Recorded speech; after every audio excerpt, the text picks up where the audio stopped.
Hello, I'm Natasha Denona. I'm so excited to show you this day to night look using my brand new limited edition Trio Chrome Eyeshadow Palette using the green row.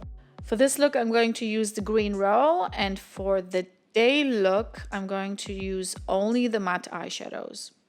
As the first step, I'm choosing Andradite and I'm going to buff this very gently onto the lid.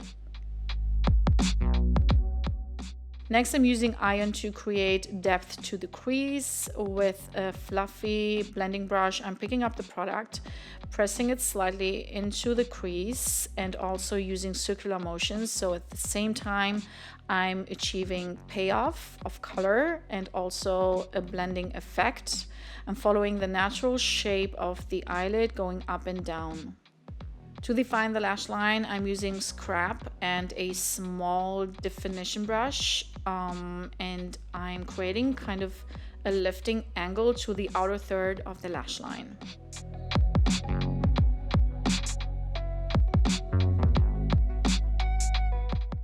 Now I'm picking a slightly larger brush, and with the shade VERT, I'm diffusing the top border of the dark shade. This will homogeneously connect the line to the eyes and open up the eyes.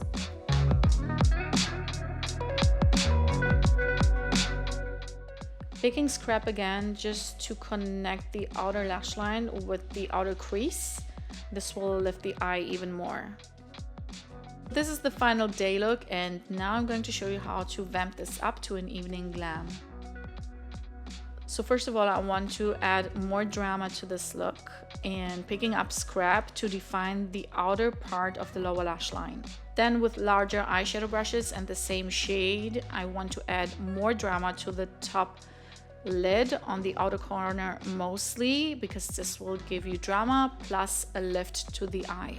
Since this is gonna be a smoky eye, I want to diffuse also the lower lash line. I'm going to do this with VERT, but it also will give a pop of color to the lower lash line. And for the final touch, I'm using SCARAB, the multichrome eyeshadow in this row, and I'm picking it up with a damp and dense eyeshadow brush. This will give you the most color payoff. Sliding this onto the lid for a futuristic color shifting effect.